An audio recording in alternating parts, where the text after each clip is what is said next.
Hi students, aqui é o professor Rafael e nesse vídeo eu vou explicar as atividades da semana 1 do PET 5 de língua inglesa do terceiro ano do ensino médio. Como tem sido desde o começo dessas atividades remotas, o tema é compreensão escrita, a leitura em língua inglesa, porque é a habilidade que ajuda vocês a adquirirem vocabulário de forma contextualizada e também é a mais possível de vocês estudarem em casa. Vamos às atividades então. Bom, assim que vocês passam dessa primeira apresentação sobre o tema, sobre o tipo de atividade, vocês têm um texto e pela estrutura do texto, pela fonte, pelas informações que vocês encontram, ao bater o olho nesse texto, vocês já identificam que trata-se de uma biografia. A gente está vendo aqui a foto de uma pessoa, o nome dela, se vocês simplesmente baterem o olho, nas referências também.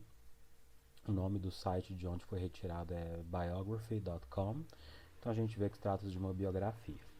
E isso, pessoal, já prepara vocês para a leitura desse texto.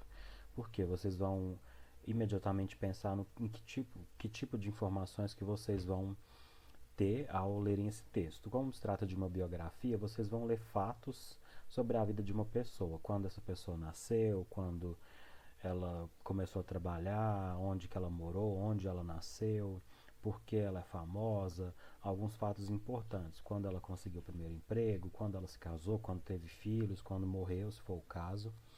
Então isso tudo já vai facilitar para vocês a compreensão do texto, ok?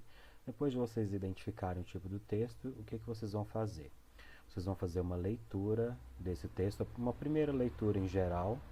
Vocês vão ler o texto do começo ao fim, sem parar para procurar as palavras desconhecidas, porque o contexto, o tipo de texto, as palavras que vocês já conhecem, as palavras cognatas, tudo isso vai ajudar vocês a compreenderem algumas informações do texto, ok? Então façam uma leitura completa, pelo menos uma vez. Se quiserem fazer mais de uma, não tem problema. Se vocês dispuserem de tempo, façam isso. Mas pelo menos uma leitura inteira é necessária. Depois dessa primeira leitura, o que vocês vão ter que fazer? Vocês vão ler o texto mais uma vez, na verdade não ler, vocês vão simplesmente utilizar o texto para procurar informações específicas no texto. Porque agora vai ser a hora de vocês responderem as perguntas de interpretação do texto. Então a primeira pergunta é About William Shakespeare, answer. When was he born? Se for necessário, vocês estando em casa, traduzam essa pergunta, está perguntando onde ele nasceu. E vamos fazer o seguinte, pessoal, a partir desse vídeo. Eu vou contar as respostas para vocês. Então, se vocês quiserem fazer em casa, que é o recomendado, eu sugiro que vocês pausem o vídeo antes de eu dar a resposta, ok? Primeiro eu vou explicar as atividades e depois que eu já tiver explicado, eu vou falar qual é a resposta correta. Então, aqui a primeira pergunta quer saber quando ele nasceu. Já falei para vocês em outras aulas, mas vale a pena relembrar, que geralmente as perguntas de interpretação de texto elas vão vir na mesma ordem em que aparecem no texto, para ter uma coerência e assim facilitar também a compreensão e a localização de informações. Então, está perguntando quando ele nasceu, e aí o que vocês teriam que fazer? Procurar já no começo do texto, mas a gente não encontra essa informação aqui. Se a gente for agora passar os olhos pelo texto para procurar por datas, já que quer saber quando ele nasceu, nós acharíamos essas datas aqui, ó. April 26, 1564, April 23rd, 1564, November 28th, 1582, May 26, 1583. Temos mais uma data aqui, February 2nd, 1585. E aí, diante desse tanto de datas, aí o que vocês vão fazer? Ver qual está se referindo ao nascimento do Shakespeare. Então aqui está dizendo que não existe algum arquivo de nascimento dele, mas tudo indica que ele foi batizado nessa igreja aqui no dia 26 de abril de 1564. Então, supostamente, ele foi batizado dia 26 de abril de 1564 e ele nasceu, ó, from that it is believed he was born on or near April 23rd, 1564. Então, a partir dessa data, a partir do batismo dele, supõe-se que ele tenha nascido próximo de 23 de abril de 1564. Então, você já tem a primeira resposta aí. Questão B. How many children did he have? Bom, então a gente está falando. A primeira pergunta foi sobre o nascimento dele, e agora já está fazendo uma pergunta sobre um outro fato da vida dele que aconteceu provavelmente na fase adulta. Então a gente vai até as datas novamente e vai passar os olhos pelo texto para encontrar essa informação, para localizar essa informação. Então aqui, ó, na penúltima linha do texto, ó, their first child, e depois fala twins Hamnet and Judith. Então, primeiro filho, que era uma filha chamada Susana, nasceu dia 26 de maio de 1583. 2 anos depois, em fevereiro de 1585, 2 de fevereiro de 1585, eles tiveram um casal de gêmeos. Portanto, how many children did he have? 3 children. He had 3 children. Ele tinha 3 filhos. Ok. Depois na questão C. When did he marry? Então aqui, pessoal, já não está seguindo aquela lógica que eu disse para vocês, né? De as perguntas serem feitas de acordo com o momento em que elas aparecem no texto, de acordo com a posição delas no texto. Primeiro foi sobre o nascimento, depois sobre os filhos dele, e agora, when did he marry? Quando ele se casou. Então é um fato que provavelmente veio antes dele ter filhos, né? Dele ter tido filhos. Aí vocês podem passar os olhos pelo texto, procurar a palavra marry. Uma questão importante quando a gente for responder perguntas de interpretação de texto é nós localizarmos palavras-chave. Aqui a gente quer saber data, então novamente a gente vai procurar por datas, e agora marry, então a data em que ele se casou. Então achamos aqui a palavra-chave married, Anne Hathaway, November 28, 1582. Então ele se casou com a Anne Hathaway, dia 28 de novembro de 1582. E aí depois letra D. Where was Anne born? Então agora quer saber sobre onde a Anne nasceu, a esposa dele. Aí vocês vão agora focar nas informações sobre a Anne. E vamos procurar aqui por essa parte, né, por esse trecho do texto onde falou sobre o casamento dele com ela, porque provavelmente a resposta vai estar ali. Então, ó, Shakespeare married Anne Hathaway on November 28, 1582 in Worcester, in Canterbury Province. Hathaway was from Shottery, a small village a mile west of Stratford. Então, a Hathaway é de Shottery, um vilarejo, né?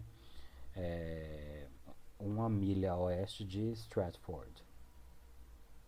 Essa é a cidade de nascimento dela. Depois, na número 2, a questão 2. What was the importance of William Shakespeare in England? Bom, novamente, pessoal, para encontrar essas respostas, vocês devem passar os olhos pelo texto para buscar essas informações. Só que agora não está seguindo aquela ordem lógica, né, da ordem de acontecimento dos fatos. Está vindo aqui logo na introdução. Como a pergunta está se referindo ao Shakespeare e a importância dele na Inglaterra, aí vocês passam os olhos pelo texto e vão procurar algo que remeta à importância dele na Inglaterra. Então vejam aqui, ó, temos algumas informações sobre o Shakespeare e aqui a palavra important. Então vamos ver o que está dizendo. Ele é frequentemente chamado do poeta nacional da Inglaterra, é considerado um grande dramaturgo de todos os tempos. Os trabalhos dele são amados pelo mundo, mas a vida dele ainda é um mistério. E aqui fala que ele foi um poeta, um escritor de peças, ator da era da Renascença, foi um membro importante da companhia Kingsman, de atores, né, de pessoas que trabalham com teatro, de 1594 em diante. Então essa é a importância dele. Ele é considerado o poeta nacional da Inglaterra, o maior dramatista, né, o dramaturgo de todos os tempos. A 3 agora já não tem a ver com Shakespeare, a vida dele, ou da esposa dele, ou dos filhos. Agora quer tem a ver com o vocabulário. Find and copy the cognate words in text. In the text. Faltou the aí. Então vocês devem procurar o que? Os cognatos. O que são os cognatos, pessoal? São aquelas palavras que se parecem com o português, palavras em inglês que se parecem com o português e têm o mesmo significado. Por exemplo, national se parece com nacional e tem o mesmo significado.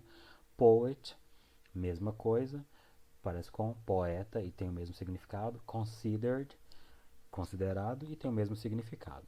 Agora é só vocês fazerem isso no restante do texto. Cuidado que algumas são falsos cognatos, ou seja, elas se parecem, mas não têm o mesmo significado. Um exemplo de falso cognato é time, não é time, é tempo. Ok? Então foquem apenas nas palavras que são cognatas. Se vocês tiverem dúvidas se é um falso cognato ou não, basta vocês procurarem no dicionário para ver se o significado é o mesmo. Questão 4. What is the genre of the text? Então quer saber qual que é o gênero textual, e isso vocês já identificaram imediatamente ao abrirem o PET de vocês nas atividades dessa semana. Vocês se depararam com uma foto e aqui tem algumas informações sobre a pessoa e a própria referência. Qual que é o gênero do texto? Uma biografia. E na questão 5, está dizendo que uma biografia usa muitos verbos no passado. Abaixo, alguns do texto, escreva uma frase usando cada um dos verbos. Uma forma interessante e eficaz de se aprender vocabulário é vocês utilizando esse vocabulário, é vocês aplicarem o conhecimento de vocês, aplicarem o vocabulário que vocês estão aprendendo à vida de vocês. Então eu sugiro que ao escrever algumas frases, vocês utilizem experiências pessoais. Então, usando o verbo was, digam onde vocês nasceram. I was born in Uberlândia, por exemplo, ou a data de nascimento. I was born in January 8th, 1986. Believed, acreditar, acreditei, no passado. Had, tinha. Declined, rejeitou. Died, morreu. Ok? Então escrevam exemplos, se possível, pessoais, porque isso facilita mais a compreensão de vocês. Por hoje é só, pessoal. Eu vou postar esse vídeo e o arquivo de Google Forms lá no Google Classroom. Se vocês tiverem qualquer dúvida, me procurem, preferencialmente pelo Google Classroom ou por e-mail ou redes sociais, ok? O Conexão Escola durante o horário de aula. Thank you so much for watching. Until next time.